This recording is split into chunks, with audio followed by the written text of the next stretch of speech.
Hi everyone! Welcome to What I Read in June! What a chaotic month.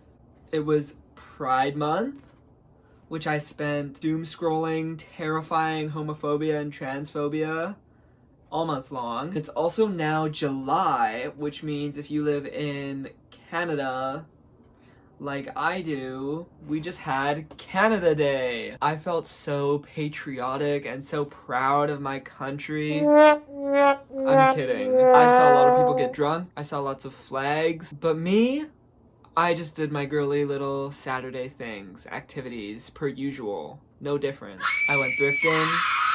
I read outside, talked to a few squirrels. I made pasta. I had a Coke Zero. You know, the basics. A Saturday for a girl like me.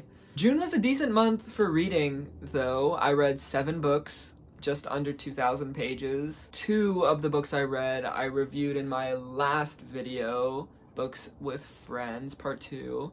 So check that out if you're interested. It is A Shadow in the Ember and I'll Give You the Sun are the 2 books I read this month that I reviewed in that video. So that leaves us with 5 for this video. So let's get right into it. No more time to waste. I started off my Pride Month reading with the worst possible book, Danish Girl by David Ebershoff.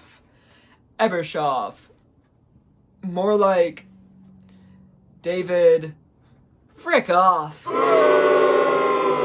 like David Bad.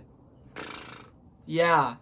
What does Isaiah think about this one? I wonder. Let's get into it. The Danish Girl, Lily Elba, the trans woman whose life this book is very loosely based on, is about.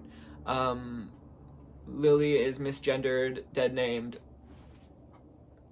from the first to the last page. It was published just over 20 years ago in the year 2000, and I guess when I say loosely based on her life, I mean loose, like detached, like so slack. Like saying this book, what I read in these pages, is based on the life of Lily Elba is like saying Home Alone 2 Lost in New York is a Donald Trump biopic. Like, yeah, he's in it, but that's like really all you know about him from it.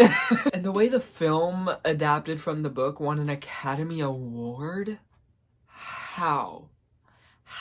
Like I said, it constantly misgenders and dead names Lily. It makes it seem like Lily and her dead name are like 2 separate people in a like weird look into the mind of a trans person kind of thing that just, I don't know, did not sit right with me at all whatsoever. As well as like every review that isn't written by a trans person that I read, it like dead names her as well and misgenders her so consistently. It's horrifying. I, if you can't tell, carry a lot of rage about this book. Sure, the book existing brings attention to Lily and her story, and that's good. This is what I've seen implied, is that without David Ebershoff telling Lily's story, it may have been forgotten to time, and I just don't think that's the case. And that gives way too much credit. Like, it's giving a cis man credit for a trans person's existence, and I don't like that. The only positive I can take away from this book is that it just like encouraged me to learn more about Lily Elba, because nothing in this can be trusted. Not at all. Not a speck. Not a sentence. Not a word. Not a letter. I was reading this and I thought, this isn't a real letter. This isn't a real word. It can't be. And not to mention the erasure of Greta, Lily's wife, her sexuality and experience with it. It just like was non-existent in well, it wasn't non-existent in the book, but it's so detached from reality. Like, he took so many liberties on this one, the writer. It's ridiculous. It's absurd. So no rating on this one. It doesn't deserve a rating. Just please don't read this book. That's all. Next up, I needed some better trans representation, and thankfully I got that with Detransition Baby by Tori Peters, who, thank heavens, is trans herself. We needed that. Some plot spoilers ahead, just to say. This is about a complex relationship between a cis woman, the detransitioned man who got the cis woman pregnant, and a trans woman whom this detransitioned man, Ames, suggests they bring into their relationship and form a family with. This book is so intelligently written, eloquently weaving together queer humor with the often difficult experiences of living as a trans person. The characters are brilliant. I love all of them.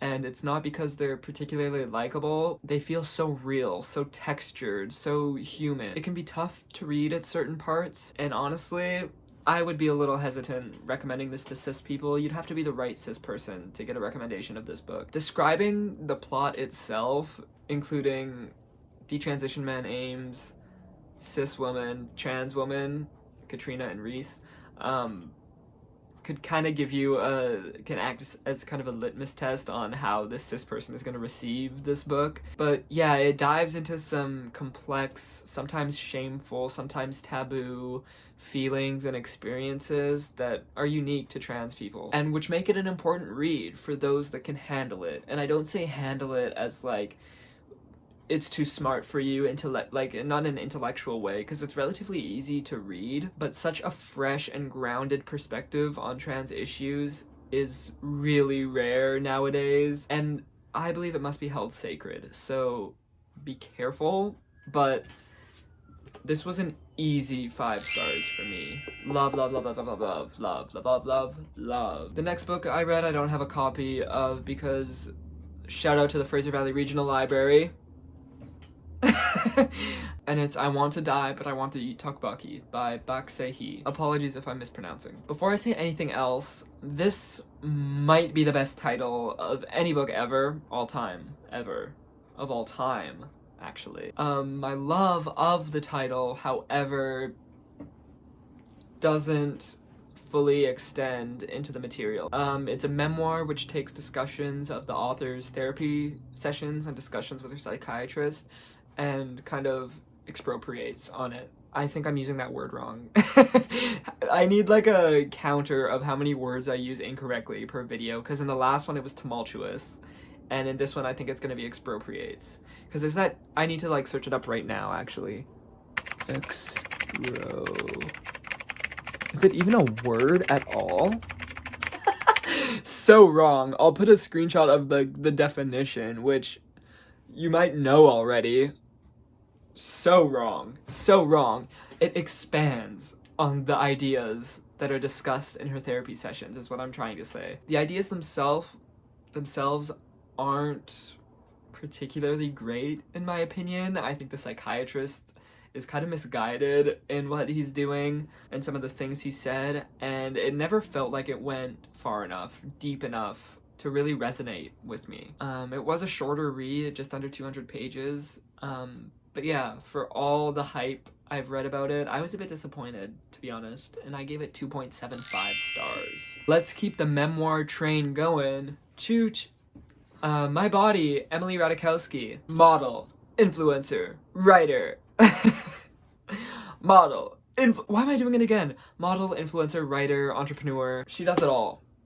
She does it all. What can't she do? This essay collection speaks on her relationships with herself, her family, her partners, her friends, the modeling industry, Hollywood, and much more. She provides an interesting and often, like, pretty nuanced perspective on some of the issues the women in her circles and the modeling industry might experience. Her view of feminism, from what I gathered in this essay collection, falls a little flat.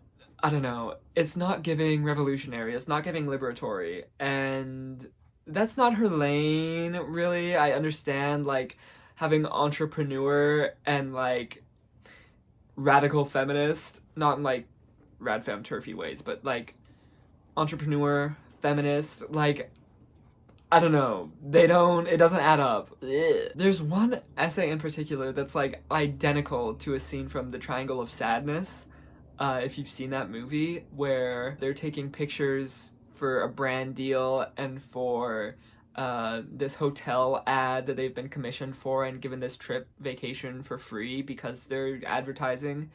And it's like, I feel like it's so vivid that they must be connected.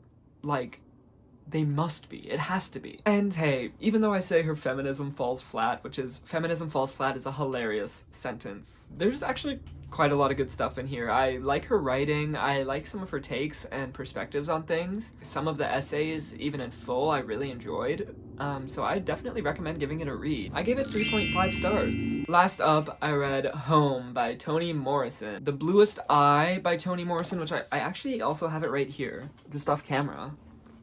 Whoa! The Bluest Eye by Toni Morrison is one of my all-time faves. It's one of the first books I recommend to people when we start talking about books, and I've been excited to read more of her work for a while now. I have right here, if you can, right here, about this is Toni Morrison. I'm ready to get into it, into Toni's work, into Toni Morrison's work. And I went with Home. This little novel follows a black man following his return from the Korean War and his escape from an institution. He travels back to his hometown in Georgia to search for his sister, C. This one somehow fits so many mentions and discussions of huge, important topics into its, dare I say, small length of 145 pages. 145 pages, that's like average, right?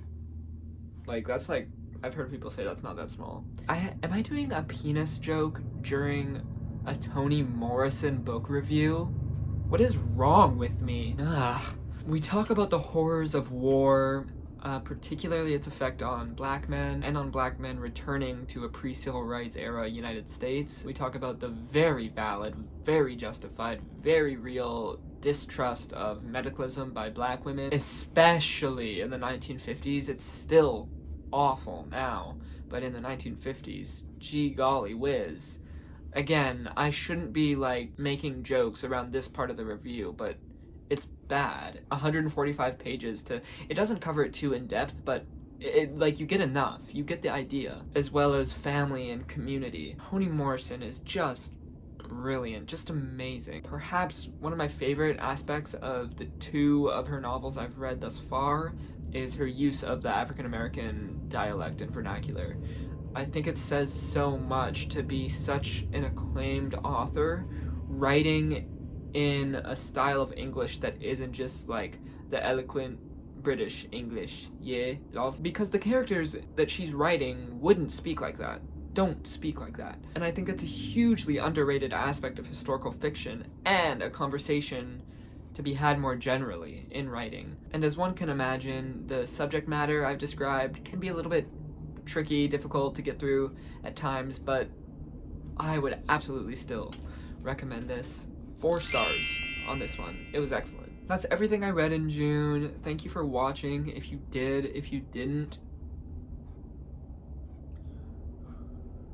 I don't know. Bye!